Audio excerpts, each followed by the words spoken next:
Bonjour à vous les cancers, je suis ravie de vous retrouver pour la lecture de vos énergies générales concernant donc la période du 15 au 31 janvier 2024. J'espère que vous allez tous et toutes très bien. Donc on va regarder ici avec le petit oracle Astrozen pour commencer votre tirage. Je rappelle que cette guidance est très générale, donc prenez vraiment ce qui résonne pour vous. Vous pouvez consulter votre signe ascendant et votre signe lunaire qui pourront davantage vous parler. Allez, c'est parti pour vous les cancers, ascendant ou lune en cancer. Du 15 au 31 janvier, vous avez Cérès. C'est avec un amour inconditionnel que je prends soin de moi et des autres. Je porte une attention particulière à mon énergie nourricière. Alors, Cérès, ce petit astéroïde ici, vient vous apporter une énergie plutôt positive qui va vous inviter à vous recentrer sur ce qu'il y a de plus important. Hein. Et ce qui est de plus important, c'est l'amour, en fait. Donc l'amour de soi et l'amour des autres. Voilà, donc là il y a quelque chose en lien avec ça où vous allez peut-être vous concentrer plus sur votre vie relationnelle, en tout cas durant cette période, ou sur votre capacité à donner et recevoir de l'amour, des échanges, enfin toutes ces choses-là. Voilà, il y a l'idée de prendre soin de soi aussi, hein, d'être très à l'écoute de soi, c'est important. Ok, qu'est-ce qu'on vous dit? On va regarder ici avec le tarot psychique pour vous les cancers. Ascendant cancer, lune en cancer, du 15 au 31. Ok, vous avez l'énergie de la grande prêtresse ici qui vous parle d'intuition, d'être à l'écoute de votre voix intérieure, de ce qui se passe, ouais, d'être vraiment recentré sur les choses que vous pressentez. Hein, c'est les pressentis, pressentiments, les choses que l'on ressent, enfin que vous ressentez de manière intuitive. Il y a quelque chose comme ça. On vous invite à être très à l'écoute de ça durant cette période. Ok. Ok, d'accord. Ici, on parle de choix, de mouvement de choix, de décision. C'est la 2 de denier. On voit ici que l'énergie de la 2 de denier vous demande de rééquilibrer ou de réajuster quelque chose. Alors, ça peut être soit dans le domaine financier, matériel, soit dans un domaine... dans votre façon d'équilibrer ou de rééquilibrer quelque chose qui demande à être équilibré. Hein, voilà. Peut-être en lien avec des choix, savoir quoi faire, dans quelle situation. Là, on vous invite à vous écouter, vous, à écouter votre intuition et votre voix intérieure qui vous souffle finalement les choses à faire. En gros, c'est ça. Hein. C'est-à-dire que par rapport à des choix, vous savez au fond de vous quoi faire. Mais pour ça, il faut vous autoriser à vous écouter, en fait, et ne pas forcément prendre des décisions sous pression, ou en tout cas parce qu'on vous dit de faire ça, il faut faire... Non, prenez vos décisions en votre âme et conscience. C'est tout à fait ça que vous invite à faire, en tout cas la papesse, ici. Allez, on va regarder avec l'oracle le rêve du chaman, donc pour vous les cancers, ascendant cancer, lune en cancer. En fait, il va falloir vous recentrer sur ce qui est important pour vous. On vous invite à faire attention... à votre énergie nourricière, c'est-à-dire de quoi est-ce que vous vous nourrissez. Quand vous avez un choix à faire, une décision à prendre, est-ce que vous vous nourrissez de pensées négatives, de peur, d'angoisse? Est-ce que vous êtes beaucoup axé là-dessus, ou parce que vous êtes sous pression d'une manière ou d'une autre, ou est-ce que vous faites des choix qui sont importants pour vous? De vous dire finalement c'est quoi le plus important? Est-ce que c'est la sécurité financière et matérielle? Est-ce que c'est ma sécurité affective? Ou est-ce qu'au contraire, c'est ce qui peut être important, c'est finalement d'être épanoui dans un travail, même si on n'a peut-être pas la sécurité financière, voyez? Donc là, il va falloir s'écouter soi pour savoir ce que l'on veut, voilà, dans une situation. Alors, qu'est-ce qu'on vous dit? Cancer, ascendant cancer, lune en cancer. Ah! Vous avez l'écriture céleste, les destins. Alors, cette carte-là, elle vous parle effectivement de vous rendre compte que parfois, le destin s'en mêle. C'est-à-dire que votre destin vous mettra toujours des défis, ou en tout cas des opportunités ou des occasions, finalement, d'évoluer, d'avancer. Voilà. Donc là, il y a l'idée de prendre conscience, quelque part, que vous êtes peut-être destiné à quelque chose, ou à faire, ou à vivre quelque chose, ici. Donc voilà, par rapport à des choix et oui, il y a quelque chose comme ça. Par rapport à des choix et des décisions, il va falloir vraiment être à l'écoute de votre intuition qui vous guidera toujours dans la bonne direction sur votre chemin qui vous est destiné. Donc là, vous avez la méditation, profond silence, bah voilà. Donc des moments de calme, des moments de recentrage, des moments comme ça, un peu méditatifs, vont vous permettre de retrouver cette voix intérieure, d'être vraiment à l'écoute de ce que vous voulez. Hein, voilà, c'est important. Très bien, qu'est-ce qu'on vous dit d'autre? Avec l'oracle, la sagesse du colibri pour vous les cancers. Ascendant cancer, lune en cancer. Du 15 au 31 janvier, vous avez, waouh, le plaisir de batifoler. Élancez-vous, papillonnez et volez avec un cœur enjoué. Voilà. Donc ce qui vous guidera le plus facilement, c'est tout ce qui vous passionne, tout ce qui vous plaît. Ici, vous avez l'abeille qui est synonyme d'abondance, vous avez la coccinelle qui parle de chance, le papillon qui parle de transformation, donc ça passe par le changement aussi, et les lumières jaunes hein, qui parlent évidemment de confiance en soi, d'estime de soi, d'être capable finalement d'ouvrir ses ailes et de prendre du plaisir dans ce que vous voulez faire. En fait, par rapport à vos choix et vos décisions, il faudra vous baser sur ce qui vous fait envie et surtout sur ce qui vous redonne le sourire, sur ce qui vous met en joie. Et pas forcément sur les contraintes, sur les choses négatives, sur la pression. Vous voyez ce que je veux dire? Donc là, il y a vraiment un besoin de vous recentrer sur vos propres énergies, sur vos propres émotions aussi, hein, de prendre soin de vous, hein, voilà, d'être vraiment à l'écoute avant de vous engager ou de prendre une décision importante. Laissez toute chose s'épanouir. Le tempo de l'univers est précis et judicieux. Avec patience, attention et confiance, les fleurs que vous avez entretenues s'épanouiront dans une beauté glorieuse.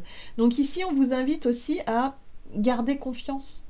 Hein, par rapport à ce que vous avez mis en place ou ce que vous mettez en place aujourd'hui, gardez confiance, ça portera ses fruits plus tard. Donc là, on reste confiant, on reste centré et on ne se laisse pas... je dirais, on ne cède pas à la panique et on ne prend pas de décision sous le coup de la pression. Hein. Voilà, c'est très important. Qu'est-ce qu'on vous dit? Allez, on va regarder du côté de votre énergie d'action et activité avec l'oracle mission de vie. Pour vous les cancers. Hop.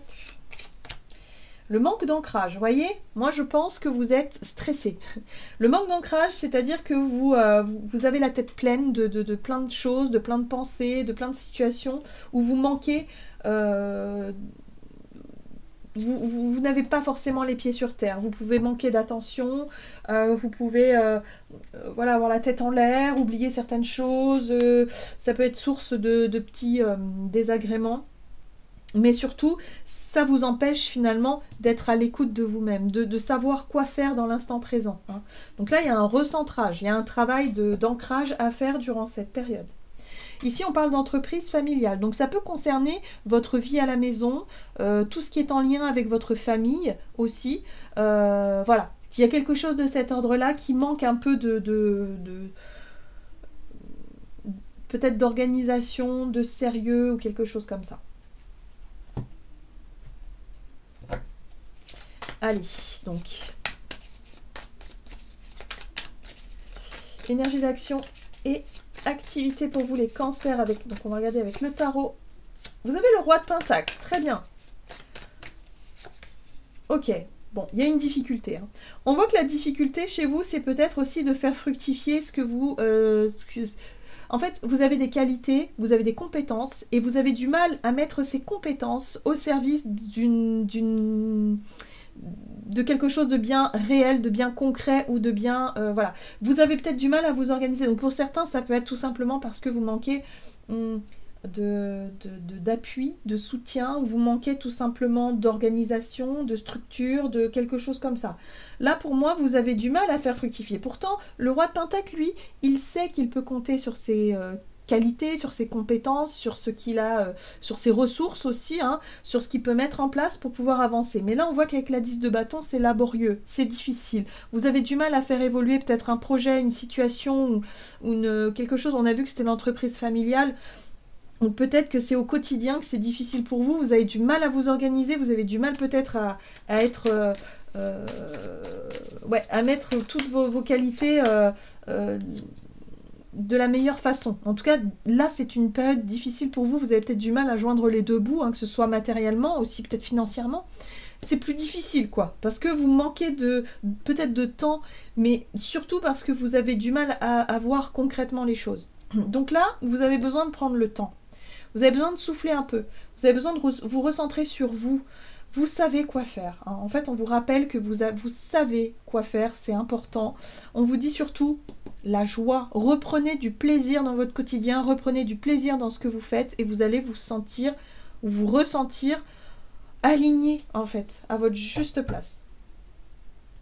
Vous avez un chevalier de bâton, donc ça c'est chouette parce que le chevalier de bâton, c'est une énergie plutôt spontanée, courageuse aussi, qui va se manifester. C'est-à-dire que vous allez pouvoir reprendre du poil de la bête, pouvoir reprendre un peu de force, hein, si vous vous sentez dépassé par les événements, fatigué mentalement, prenez le temps de vous reposer parce que là il y a quelque chose qui pourrait revenir à quelque chose de plus équilibré. Hein, voilà. Donc retrouvez vos forces, retrouvez votre énergie, votre courage et votre volonté, et vous allez pouvoir faire en sorte de changer les choses, c'est-à-dire de faire des choix, de prendre des décisions pour que des choses changent concrètement. Voilà. Donc là, c'est une période de peut-être de pause, ou en tout cas une période où il va falloir vraiment vous recentrer sur vous, prendre le temps de la réflexion, et après, boum, vous allez faire ce qu'il faut. Ok. On va regarder sur le plan relationnel et sentimental avec l'oracle chakra du cœur pour vous les cancers, ascendant cancer, lune en cancer. Fusion des sentiments, ok, et déplacement et distance géographique. Donc ici on voit qu'il y a du mouvement. Il y a des déplacements à prévoir, il y a peut-être ici effectivement un rapprochement émotionnel, sentimental avec quelqu'un, donc ça peut être un partenaire, une partenaire, mais ça peut être aussi un enfant, quelqu'un de la famille, quelqu'un de proche, quelqu'un où effectivement il y a tendance à fusionner, il y a tendance à être voilà, très attaché émotionnellement à cette personne-là. Donc on voit bien qu'il y a un déplacement, il y a peut-être une distance géographique qui peut se créer durant cette période. Bon, ok. Qu'est-ce qu'on vous dit d'autre ? On parle des destins aussi. Hein. Faut pas oublier que les choses ne se font pas par hasard. Il y a un timing aussi. Et je pense que vous allez en prendre conscience de ça. 4 de bâton. On nous parle ici de concrétisation de peut-être d'un projet, peut-être d'un voyage, d'un déplacement, de quelque chose que vous aviez peut-être du mal à mettre en place depuis longtemps. Et puis là, vous vous dites, allez, c'est le moment, on y va. Il y a l'idée peut-être de concrétiser une relation, de passer à la vitesse supérieure aussi avec la 4 de bâton, ça peut être un nouvel engagement. Voilà, il y a quelque chose qui se construit, en tout cas on est sur une énergie de construction. Le page de bâton, voilà, c'est le plaisir de batifoler. Reprendre du plaisir. Alors, si vous êtes en couple depuis longtemps, c'est une envie de raviver la flamme, c'est une envie peut-être de prendre un week-end ou un moment en tout cas pour déconnecter un petit peu du quotidien et surtout prendre du plaisir dans ce que vous faites. Vivez quelque chose de passionné et de passionnant, voilà, dans ce qu'on fait. Donc là, il y a peut-être quelque chose qui se met en place ici. Peut-être un nouveau projet aussi, hein, pour certains d'entre vous. Ouais, il y a quelque chose. Raviver la flamme, bon, l'as de bâton, ça représente ça, c'est une idée, c'est une envie, c'est un désir. Il y a un désir de faire quelque chose. Voilà, donc peut-être un petit voyage, un déplacement, rejoindre quelqu'un qui est loin, une envie en tout cas de mettre une parenthèse là durant cette période pour pouvoir profiter et pour pouvoir se reconnecter à son enfant intérieur, parce que le page de bâton c'est ça, c'est l'enfant intérieur qui a envie de s'amuser, l'enfant intérieur qui a envie de rire, qui a envie de profiter de ce qu'il aime faire, donc avec une personne en particulier. Voilà. Ce qui est intéressant, c'est que vous avez l'énergie du pendu qui parle de se changer les idées. On voit qu'il y a eu peut-être une accumulation de stress, pas mal de choses qui vous ont un peu perturbé, de la fatigue, pourquoi pas, voilà. Donc là, ce qui va vous aider, en tout cas, c'est votre vie relationnelle, c'est ce que vous allez pouvoir faire qui va vous permettre de vous couper avec le côté organisation professionnelle ou en tout cas une problématique à gérer concrètement. Là, voilà, vous allez pouvoir vous changer les idées avec un moment, un petit week-end, un petit voyage, un petit déplacement, quelque chose qui va vous permettre de souffler un peu, quoi. Tout simplement de souffler, parce que là, on voit qu'il y a des choses qui, émotionnellement, ont été un petit peu difficiles à digérer. C'est-à-dire que vous étiez vraiment concentré sur le manque, sur ce qui ne va pas, sur ce qui est difficile, les regrets peut-être pour certains, la culpabilité, mais là on est plutôt sur, je dirais plutôt sur sur quelque chose de négatif. Vous savez, quand on n'a pas le moral, on a tendance à dire ouais, mais ça va pas, et puis ça va pas, et ça non plus, nanana, et on reste focalisé là-dessus. Voilà, bon. Du coup, il n'y a rien qui peut changer. Hein, quand c'est comme ça, non. Donc là, le pendu, c'est changement de perspective, changement de regard sur cette façon de voir peut-être une situation pour pouvoir s'autoriser à se dire, bah écoute, on peut faire différemment, moi j'ai envie de rendre visite à quelqu'un, on y va, c'est spontané, il y a de la joie, il y a de la bonne humeur, et en même temps ça permet de lâcher prise un peu sur des pensées négatives. Ah, vous vous reconnectez à ça les cancers. Ok. Allez, on va regarder ici avec un message du tarot des anges gardiens, donc pour vous les cancers, ascendant cancer, lunaire cancer. Donc ça va vous permettre aussi de finalement, de vous recentrer sur la notion de plaisir, sur le fait ici de prendre soin de vous autoriser à, et en même temps de pouvoir écouter mieux votre instinct, d'être plus à l'écoute de vous-même et surtout de ne plus broyer du noir en fait. Moi, le manque d'ancrage, c'est surtout le fait d'être vraiment que dans votre tête et de ne plus arriver à faire quoi que ce soit. De cohérent ou de voilà, vous perdez un peu le fil de quelque chose, donc là il vous faut une coupure, il vous faut une bouffée d'oxygène et c'est dans votre vie relationnelle que vous allez réussir à la trouver. Ok. Vous avez le messager de la prospérité. Vous allez apprendre une excellente nouvelle. Changement de poste, promotion, inscription dans une école renommée. Vous êtes prêt à relever de nouveaux défis. Cette lame symbolise une personne, vous peut-être, voire drôle, voire espiègle, jeune, optimiste et très intelligente. Voilà. Vous allez vous reconnecter à ces énergies-là parce qu'il y a un changement qui va être mis en place. Vous allez réussir à faire un choix, à prendre une décision importante qui va vous reconnecter à des énergies beaucoup plus spontanées, beaucoup plus joyeuses et moins, je dirais moins nostalgique ou déprimé. Vous voyez ce que je veux dire? Il y a quelque chose comme ça. Vous allez vraiment vous reconnecter à quelque chose de beaucoup plus lumineux. Voilà les cancers, j'en ai terminé pour votre guidance. J'espère que celle-ci vous aura plu et parlé. Donc n'hésitez pas à liker et commenter la vidéo. Moi je vous souhaite de passer une excellente quinzaine. Je vous embrasse et je vous dis à tout bientôt.